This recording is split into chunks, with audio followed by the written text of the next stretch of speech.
vem e não negocia aquilo pelo qual Deus nos chamou, ao ponto da gente não ter mais chamado, e as pessoas olharem para a gente e não ver outra coisa a não ser o chamado tendo cada um de nós. Porque se a gente for olhar as histórias dos profetas e dos discípulos, eles não tinham chamado, era o chamado que tinha eles.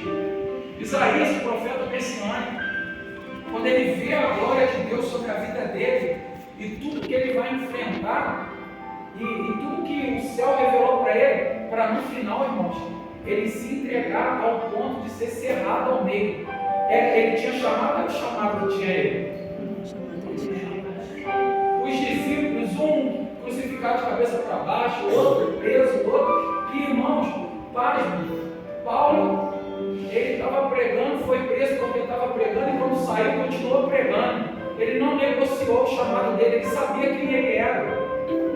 É ao ponto daquilo se misturar com a vida dele, irmãos. O que Deus está querendo da gente nesses últimos dias não são pessoas capazes, mas são pessoas que estejam disponíveis ao ponto já de dizer: eu não vivo mais, mas Cristo é que vive em mim. Ao ponto de a gente andar na rua e as pessoas olharem para nós como os samaritanos olhou para Cristo e falou assim: eu não quero que você entre na minha casa não, porque o propósito que está no teu rosto não é a minha casa, é ir para onde você precisa ir. E a gente hoje faz bico por qualquer coisa. A terceira característica de uma pessoa que tem o céu aberto é propósito, irmãos. E saber qual é o propósito, a gente às vezes fala propósito, né?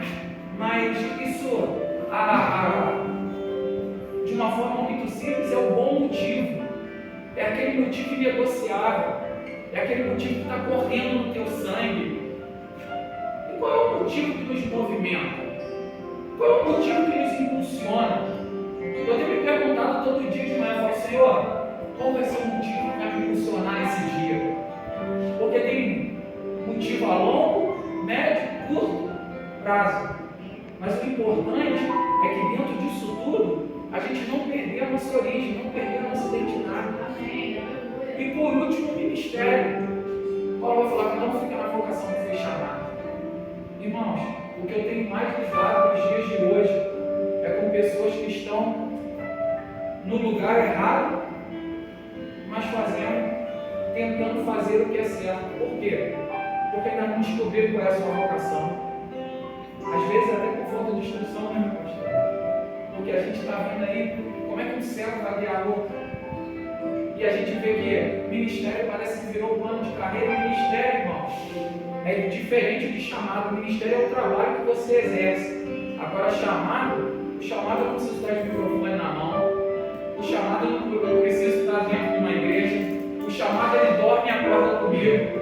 O chamado ele ferve o meu coração, independente do aplauso que eu tenho, do tapinha nas costas que eu tenho. E na maioria das vezes tudo contribui para me marcar o chamado. E eu falo por mim, eu tive trabalhando na igreja metodista, trabalhei lá há mais de 10 anos. E eu trabalhei lá desviado. Estava desviado. Já não me chamavam para orar, eu saía correndo. Porque eu já estava desgastado. E aí quando, como eu falei no começo, eu estava trabalhando na igreja, eu estava na igreja, mas a igreja já não estava dentro de mim. E quando isso acontece, tudo é motivo. A pastora não me deu a paz do Senhor. Hoje eu não vou não, porque eu estou com dor de cabeça. E por aí vai. E aí a gente vai cada vez mais esfriando. Então quando a gente entende que uma pessoa que tem o céu aberto, ele sabe quem ele é, se entregou ao chamado de uma tal maneira que ele tem um bom motivo, e aí aquilo que ele faz, que ele trabalha, que ele se disponibiliza, flui de uma maneira diferente. Flui ou não flui, irmão? Talvez você chegou aqui nessa noite e não tenha entendido, porque muita coisa na tua vida não está acontecendo de acordo com aquilo que você quer. Mas quando você está no lugar certo, na hora certa, se posicionando de acordo com o que Deus espera, Deus não vai fazer o que você quer, Ele vai fazer o que você precisa. Ele vai fazer o que você precisa. E na maioria das vezes o que a gente precisa não vai bater com aquilo que a quê? Porque a primeira coisa que a gente precisa é ser confrontado. Porque o céu está querendo olhar o quanto a gente está disposto a entregar o nosso corpo como sacrifício vivo agradável a Ele. Eu falo para a Sabrina, todas as vezes que Sabrina está cansada, ela chega cansada do trabalho, eu até entendo, né? E ela sabe disso, que eu estou desanimado, irmãos, que eu não quero ir na igreja. Irmãos, diante de Deus, se ela está ali, não vai me deixar mentir. É aí que eu vou mesmo. Sabe por quê? Porque aí, quando está tudo muito bom, é fácil. Mas quando você está sendo pisado, quando você está sendo ali tratado, quando você está gemendo, e você chega num ambiente como esse, você não adora por aquilo que sente. Você adora em espírito e em verdade. Por quê? Porque você adora com a sua inteligência. Porque você sabe que muitas das vezes o nosso sentimento não vai bater com aquilo que a gente quer, com aquilo que a gente está vivendo. Mas quando a gente chega aqui e adora porque é a melhor coisa a fazer, a gente adora porque não tem outra coisa melhor a fazer, a gente adora porque sabe que é em adoração que a gente vence, que é em posicionamento que a gente vence. Eu fico olhando, irmãos, quando Paulo ele vai ensinar Timóteo, ele já deixa bem claro para Timóteo que as coisas não vão ser fáceis. Timóteo, as coisas não vão ser fáceis. E olha só o que ele fala no capítulo 3, eu já vou entrar no tema da campanha. Mas você precisa saber disso.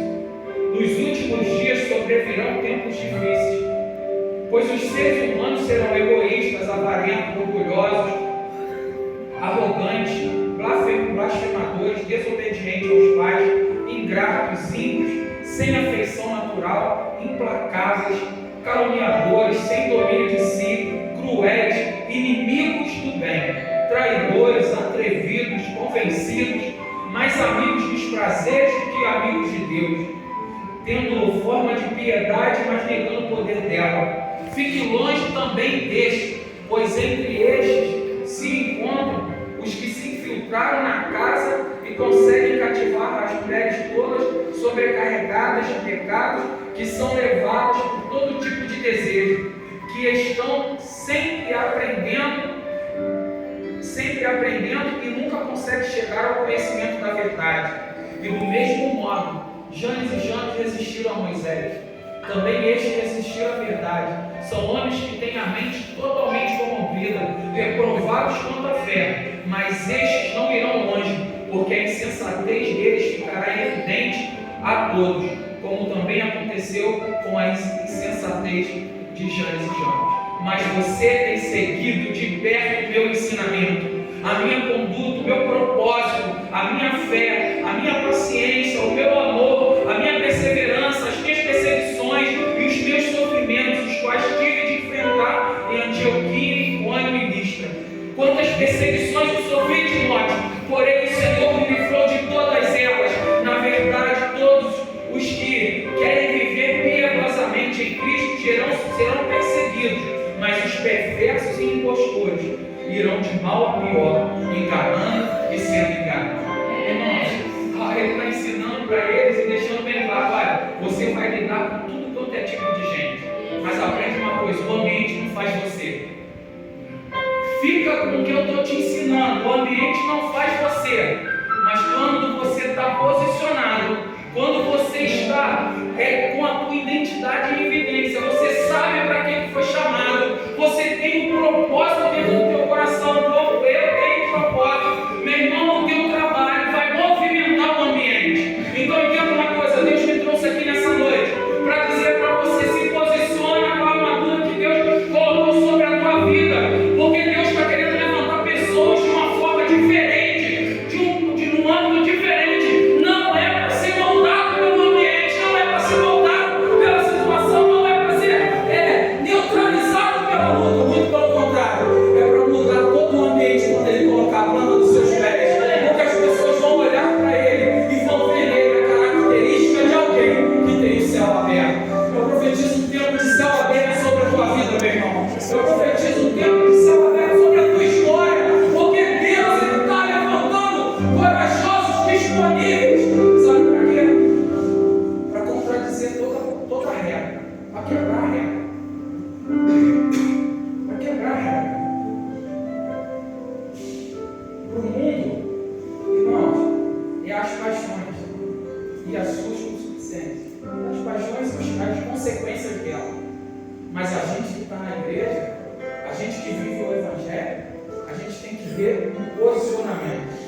E esse posicionamento, ele faz com que eu e você venhamos ao decorrer da nossa história, olhar para um lado e olhar para o outro. E ver que, mesmo com muita dificuldade, com muito desafio, né? A gente ainda conseguiu trazer outro. Uma palavra foi liberada para um, uma palavra foi liberada para outro. E quando a gente olha na trajetória da nossa vida, a gente consegue dizer, permanece. Até aqui, os amigos do Senhor. Aleluia! Enquanto eu estava estudando sobre a igreja de Éfeso, a gente vê ali, né, eu tenho certeza que isso aqui foi falado várias vezes, né, os teólogos aqui que pregaram antes de mim, cheios do Espírito Santo, devem ter falado isso também. O apóstolo Paulo está na prisão em Roma, e ele está olhando todo aquele contexto ali, e irmãos, a prisão não impediu ele de escrever carta. A situação que ele estava vivendo desfavorável, ele aproveitou a oportunidade para que outras pessoas pudessem ser alcançadas com a experiência que ele estava tendo. Paulo sabia qual era o propósito que estava entregue, o motivo, ele sabia. A gente vai ver, né, toda a história dele, a conversão, o caminho para Damasco. Quando Jesus ele chama ele e pergunta por que tu me persegue, e ele tem aquele encontro, irmãos, e aquela voz entra dentro do coração dele. Eu fico imaginando quando Jesus chamou Mateus, que era cobrador de impostos, vem me segue, chamou Pedro, Tiago, João, só faltou falar no barquinho. Quando chama eles, aquela voz que entra lá dentro, que mexe com a nossa estrutura, ao ponto de se entregar, de não querer mais saber, olhar para trás e seguir. E quando a gente vê essas características dele, a gente vê também que quando ele está falando olhar a armadura, e quando fala de armadura, só veste armadura, irmão. Naquela época, era quem estava disposto a fazer aquilo que o comandante exigia. Olha, nós vamos para a guerra em tal lugar, vamos para a guerra em tal lugar. Você vai escoltar alguém, vai escoltar alguém. E hoje, irmãos, no mundo espiritual não é diferente. Só que, se há uma armadura de Deus, eu costumo dizer que o diabo ele não tem armadura não, que ele deixa a gente mesmo criar nossos obstáculos. Ele só induz, a gente mesmo cria barreiras, né? A gente cria escudos no nosso coração, na nossa vida, e a gente começa a viver uma caminhada frustrada ou uma caminhada de resistência. E se tem uma coisa que Deus ele vai usar é pessoas para tratar com pessoas, irmão. E já parou para pensar que nos momentos mais difíceis, quando a gente está magoado, quando a gente está triste, a primeira coisa que a gente faz é o quê? Se isolar de pessoas. E quando ele está falando ali, né, que ele começa falando, né, que precisa se revestir da armadura. Eu lembro, irmãos, de uma menina na história que ela estava presa, mas ela tinha no coração dela um posicionamento, e aquele posicionamento fez com que um capitão ele fosse direcionado para viver um milagre. Mas ele só pôde viver o milagre que ele tinha para viver, primeiro, quando ele ouviu, e segundo, quando ele obedeceu. Na história fala que aquela menina vai e direciona, ele tem um profeta, quando ele chega lá, o profeta manda ele se mergulhar no rio mais sujo da época. E quando ele chega lá, ele mergulhou para a armadura? Não. Às vezes, irmãos, Deus vai mandar a gente para um lugar improvável. Não é para a gente, não é porque Ele quer nos humilhar, não. É porque Ele quer impulsionar a gente para tirar aquilo que nos impede de viver coisas extraordinárias. E às vezes é a nossa vaidade, porque a gente ocupa um cargo, às vezes é aquilo que tampa ou que realmente tem que ser mostrado, aquilo que camufla, aquilo que está escondido. E ali Naamã abre mão da sua armadura, vai lá e mergulha, e todo mundo conhece a história. E quando eu estava estudando, Paulo escrevendo a Efésios, eu me lembrei da carta que João escreve no Apocalipse. E ele vai falar para a igreja de Éfeso o seguinte, isso me chamou a atenção. Esta é a mensagem daquele segurando as 7 estrelas na mão direita e anda no meio dos 7 candelabros de ouro. Ele aqui está falando, olha, aquele que anda no meio da igreja e tem seus líderes na mão. E ele vai dando continuar. Eu sei o que vocês têm feito. Sei que trabalham muito e aguentaram o sofrimento com paciência. Sei que vocês podem suportar pessoas más. E sei que puseram à prova os que dizem são apóstolos, mas não são. E assim vocês descobriram que são mentirosos. Irmãos, como que Éfeso viveu tudo isso? A não ser, eu não vejo outra possibilidade a não ser eles estarem revestidos da armadura. Porque a primeira coisa que a armadura nos revela e deixa bem claro, ele vai falar da couraça da justiça. E essa couraça da justiça protege o coração. Essa couraça da justiça protege os nossos órgãos vitais. Essa couraça da justiça deixa bem claro para as pessoas que estão vindo ao nosso encontro que o nosso posicionamento é um posicionamento de justiça. Irmãos, injustiça o mundo já pratica de cada vez de mal a pior.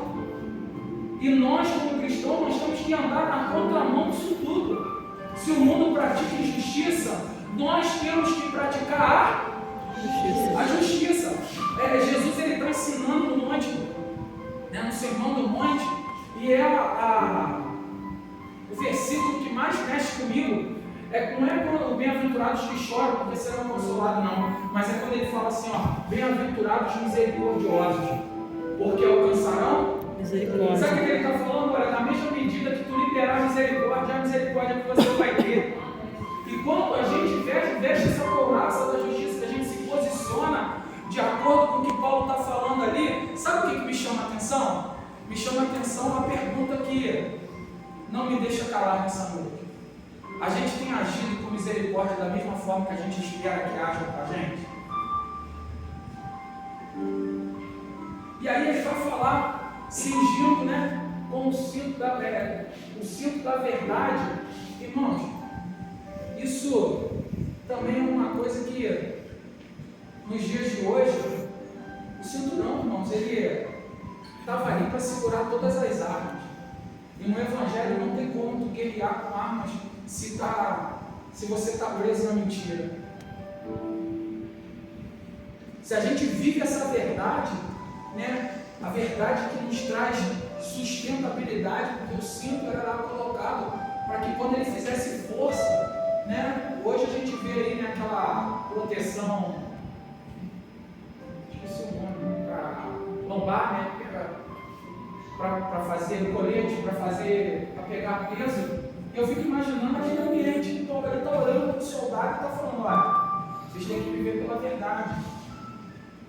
E quando a gente começa a entender isso, o cinto da verdade, tudo na nossa vida tem que estar baseado numa verdade.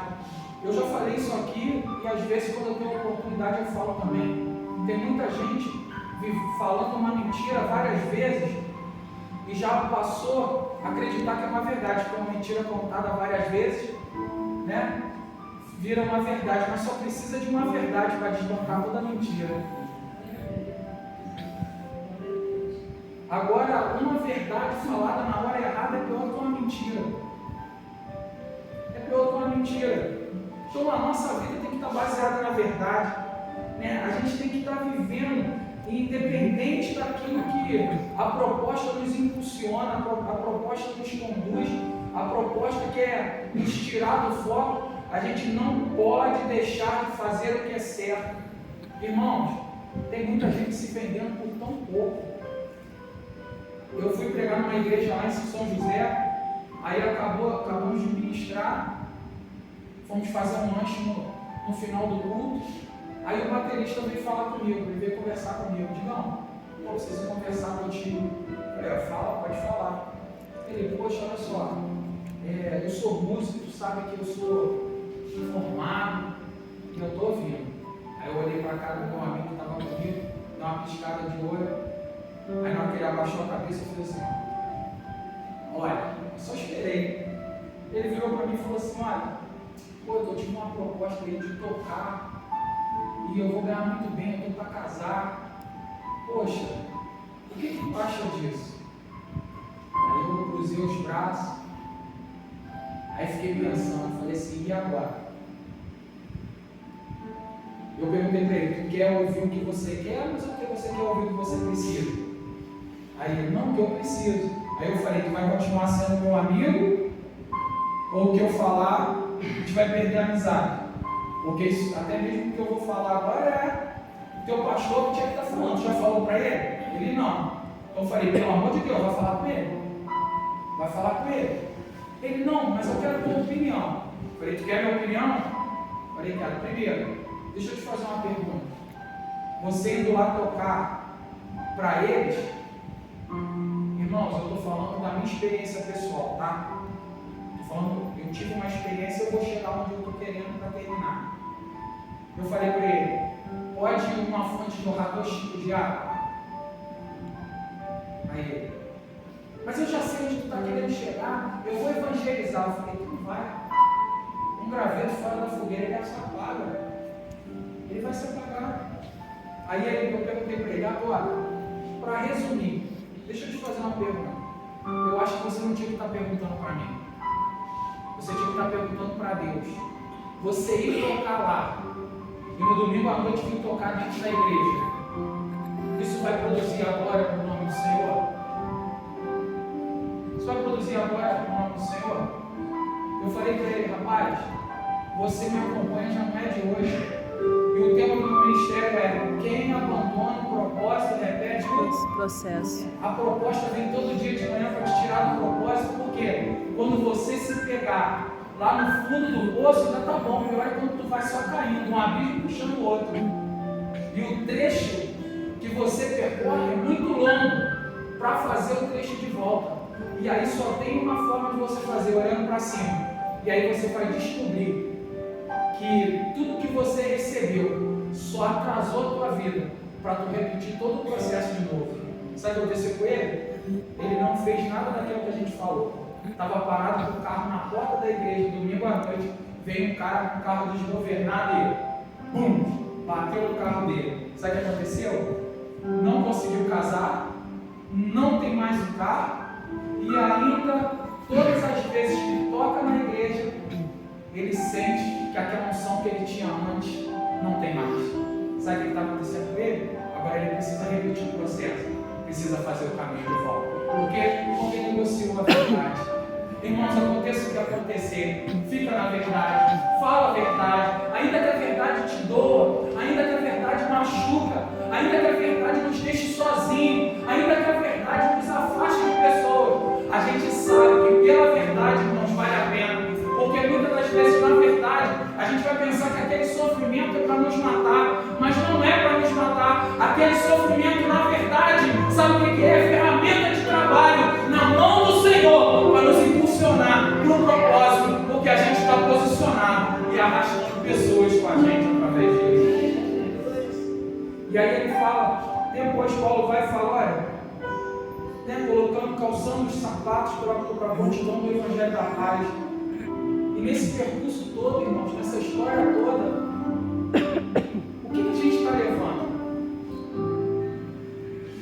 Isaías fala que quando ele tem a revelação de Jesus e o Espírito do Senhor está sobre mim e me ungiu para pregar as boas novas. As boas novas. Irmãos, é tão bom a gente escutar que Deus está abrindo uma porta. É tão bom a gente escutar que Deus vai dar uma casa, que Deus vai dar um carro. Mas sabe o que eu vejo as pessoas precisando hoje? Da paz. E essa paz só Cristo dá. Essa paz só o Evangelho dá. Essa paz só a preparação que Ele nos faz, ela traz para o nosso coração. É por isso que quando terminamos o culto, né, a paz que excede todo entendimento. Irmãos, não é Deus dizendo para você, eu vou te tirar das situações, não. Mas eu vou te usar como uma referência para passar por elas, tendo paz. E ninguém entende isso, irmão. Como que a gente passa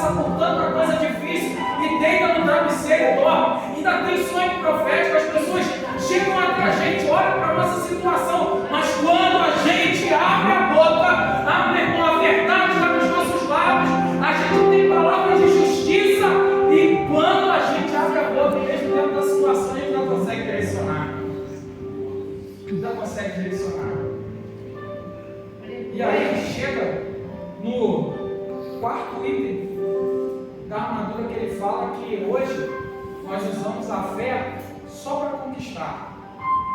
Mas aí depois que nós conquistamos, parece que a gente bota o escudo de lado, né? E aqui ele vai ensinar que esse escudo é para fazer a gente suportar. Irmãos, vai vir os dardos inflamados, mas a gente vai levantar a fé e aquilo não vai nos ferir. Talvez, irmãos, pode até te morder, mas o veneno não vai te matar, como foi com o Paulo. Aleluia. Uma vez eu preguei sobre isso e eu perguntei para ele: quem é? Quem você é? A cobra ou os graveiros? Qual é o líder? Quem nós somos? A cobra ou o graveiro?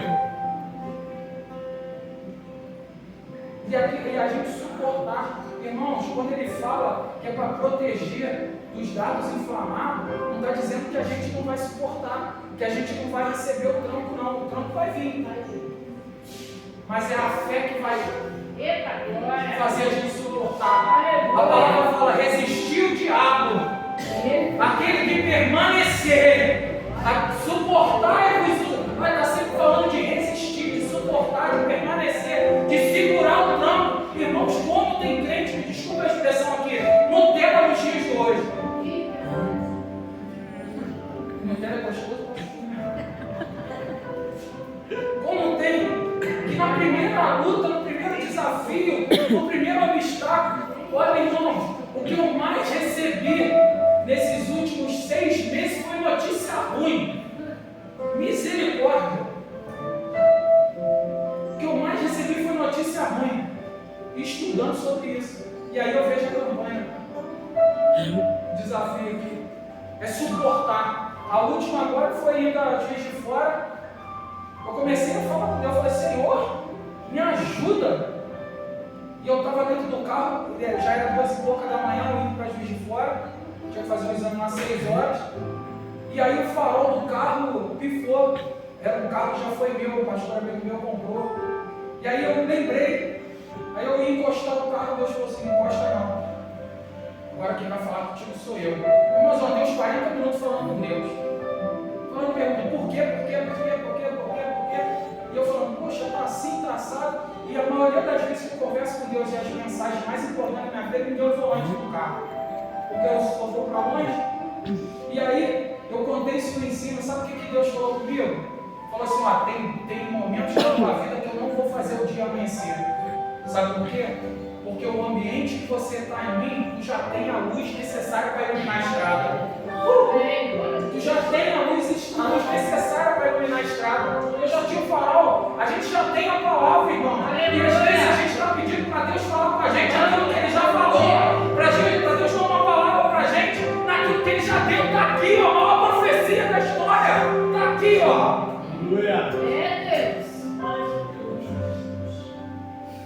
E aí, quando eu estou chegando em Juiz de Fora, eu começo a descer o Salvaterra, olhava lá no fundo, pro lado do centro de Juiz de Fora, já amanhecendo. E eu olhava no retrovisor, estava tudo escuro. Aí sabe o que Deus falou para mim? Olha só, esse período é profético na tua vida. Tu vai olhar para trás e vai ver tudo escuro, mas já está amanhecendo um novo tempo. Já está amanhecendo um novo tempo. Aleluia.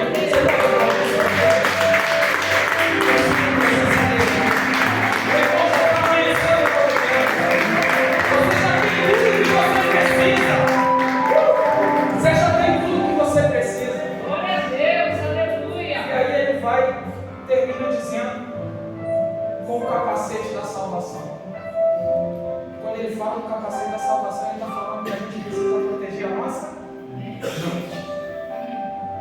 O mesmo Paulo vai escrever em Filipenses 4:8 o seguinte: por último, meus irmãos, encham a mente de vocês com tudo que é bom e merece elogio. Isto é, tudo que é verdadeiro, digno, correto, puro, agradável e decente. Sabe o que ele está fazendo? Sabe o que ele está falando? Olha, quando tu estiver passando muito momento difícil, lembra da salvação que Deus te deu, mas também lembra que há uma promessa, há uma palavra. O diabo vai vir falando: olha, não vai ter jeito, mas a promessa fala: eu vou fazer algo extraordinário.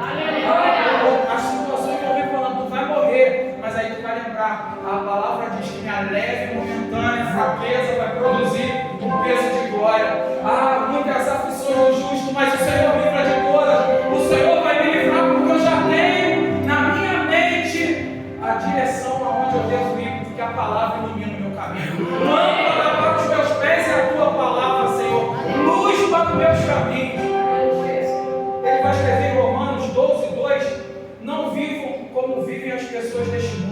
mas deixa que Deus transforme por meio de uma completa mudança da mente de vocês.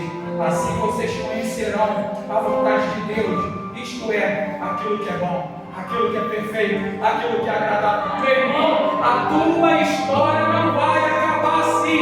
A promessa de Deus com uma mente renovada, quando você sabe quem é, aquilo que o propósito te chamou, o propósito que te rege e o trabalho que você faz, independente da situação que você vive, a boa, perfeita e agradável vontade do Senhor vai fazer muito crente que está aqui nessa noite, até onde viver como quem sonha. Que aquilo que o olho não viu, o ouvido não ouviu, ou jamais penetrou no coração do homem, é o que Deus tem preparado para aqueles que amam. Aleluia. E aí, a espada do Espírito, que é a palavra de Deus, é aquilo que fere e defende a gente. E hoje, irmãos, a gente só consegue ter essa vida na palavra porque o Espírito ainda está passeando no meio da igreja. A gente já tem essa vida, a gente já tem esse sentimento, esse desejo, né? E até mesmo a exortação, né? Que a profecia no Espírito ela exorta, consola e exílio. Quando Jesus ele se posiciona, né, no templo, ele lê Isaías, ele vai dizer o seguinte: e o Senhor Deus me deu o Espírito, seu Espírito, pois ele me escolheu para levar as boas novas aos pobres. Ele me enviou a animar os aflitos, para anunciar a libertação aos escravos e a liberdade para os que estão em prisão. Ele me enviou para anunciar que chegou o tempo em que o Senhor salvará o seu povo, que chegou o dia do nosso Deus, que o nosso Deus se vingará dos seus inimigos. Ele me enviou a consolar todos os que choram, para dar aos que choram de Sião uma coroa de alegria ao invés de cinza, um perfume de felicidade ao invés de choro, roupas de festa ao invés de luto. Eles farão o que é direito, serão como árvore que o Senhor plantou, para mostrar toda a sua glória. E eu termino aqui. Aleluia. Uma pessoa que tem o céu aberto, ela tem o quê? Identidade, chamado, propósito e ministério. Mas ela não anda de qualquer maneira. Ela tem uma forma de vida diferente. Ela tem atitude de justiça. Ela tem, além das atitudes de justiça, ela vive uma verdade. E ali naquela verdade está baseada todas as respostas que ela tem. Ali na verdade está baseada todas as palavras que ela pronuncia e principalmente todas as armas que ela precisa estar ali. Vai também, né, uma pessoa que tem o céu aberto, ela vive dentro de um ambiente onde ela anda, é o evangelho da paz que está sendo anunciado. E ela é uma pessoa que tem história para contar porque tem marca. E crente que tem marca tem história para contar. E ela suporta. Ela sabe tudo que ela realmente viveu é para que pessoas à volta dela possam ser impulsionadas pela história de vida dela. E por último, o capacete da salvação e a espada do Espírito. Se coloca de pé.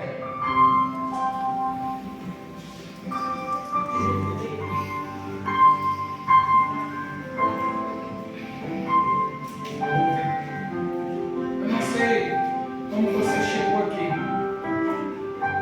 mas eu acredito, meu irmão e minha irmã, que se você está dentro desse propósito, é porque Deus está te preparando. Eu tenho um amigo que ele fala uma coisa que é verdade. As pessoas ficam procurando desculpa para não andar, para não entrar, ou um posicionamento para entrar. E aí ele fala assim, ó, entra, que no meio do caminho eu te explico. Que depois que entra no caminho, depois que você se reveste e entra naquilo que Deus tem para a tua vida, Deus ele jamais, ele não deixa de te enganar. Mas se tem uma coisa que Deus ele é especialista em fazer, é te preparar durante o percurso. Deus ele às vezes dá destino.